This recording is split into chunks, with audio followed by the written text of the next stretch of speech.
Good evening.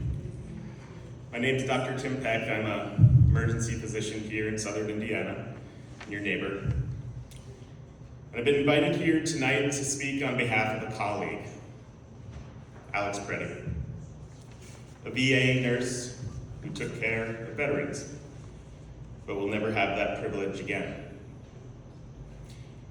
I want to tell you about the emergency room, not the dramatic version you see on TV, the real one, the small one, the human one.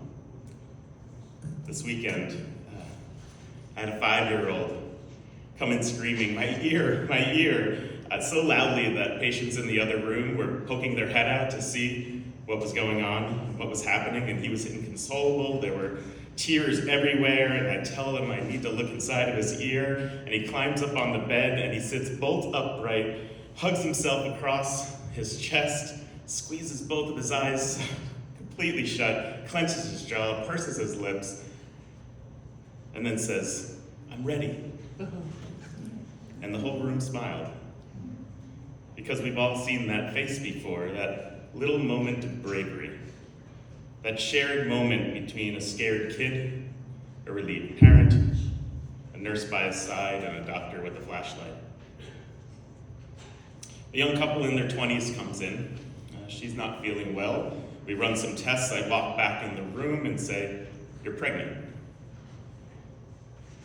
They stare at me. They blink. They blink some more. They stare at one another. They laugh. They cry. Their entire life has changed in a moment. A teenage athlete finds out his season's over because he tore his ACL. Tries to tough it out. But his mom reaches over and squeezes his hand. And you can feel the quiet heartbreak in the room. And then there are the other moments. The wife watching her husband have a heart attack. The quiet after telling someone they have cancer. The even heavier quiet after telling someone their aging parents aren't safe to live alone anymore. And then the quietest moment of all. When the machines stop and the beeping stops, the whirring stops, and the room goes completely silent after someone doesn't make it. That silence is loud.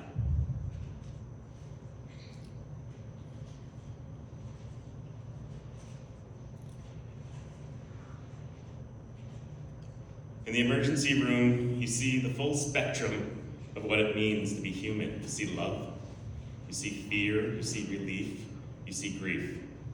And you see how fragile safety can feel to some people.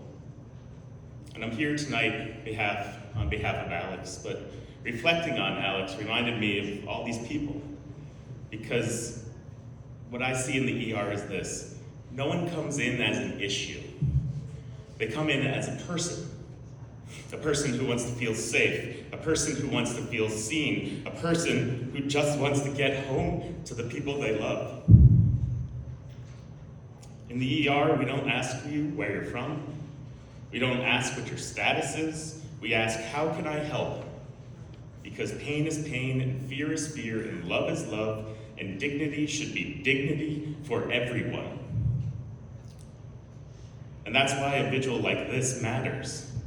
Because this is where we put the human beings back into the story. This is where we see and say, we see you, we remember you, you mattered. This inhuman moment is our history, and it will be used by many to try to divide us, to take advantage of fear and anger and heartbreak, to split us into smaller and smaller groups. But I ask you, what if we didn't let that happen? What if the future weren't about tribalism, but about community? What if the future had more rooms like this? People gathering to be with one another, not gathering to be against one another.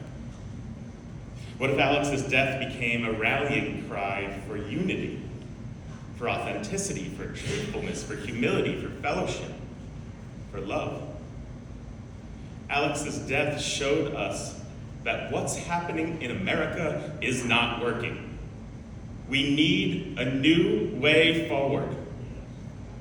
Isn't it exhausting to live this way? Yes. Does anyone actually like being this way? No. Is this the America that we dreamed of? What if Alex's death allowed each of us to change a little? We're living a moment in history, and our future is still ours. We need a new way forward, a way that takes division and turns it into healthy tension, a way that takes the energy we pour into hate and otherness and redirects it into patience, kindness, curiosity, and community.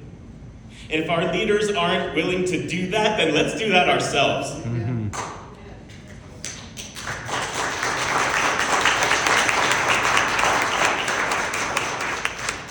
Let's be good to one another. Good to the poor, to the stranger, and even to the enemy. Let's make space for healing by allowing people to be wrong without punishing them. Allowing people to be confused without shaming them. Because after we hold power to account, which we will, the next step toward healing is not vengeance, it's forgiveness. The next chapter of America cannot be more hatred. It must be the work of building a community that cares about all of its members, the stranger, the neighbor, the friend, and yes, even the enemy. Our anger at our enemy is justified and brutally and deeply rooted in fear cannot be our excuse to stand in the way of rebuilding our country. Our future is ours. And this moment can be the moment we reclaim it. This moment can be the moment we step away from being a divided people and toward becoming a community again. This opportunity isn't about politics, it's about humanity. And remembering that all people deserve dignity, no matter who they are or where they are from. Thank you.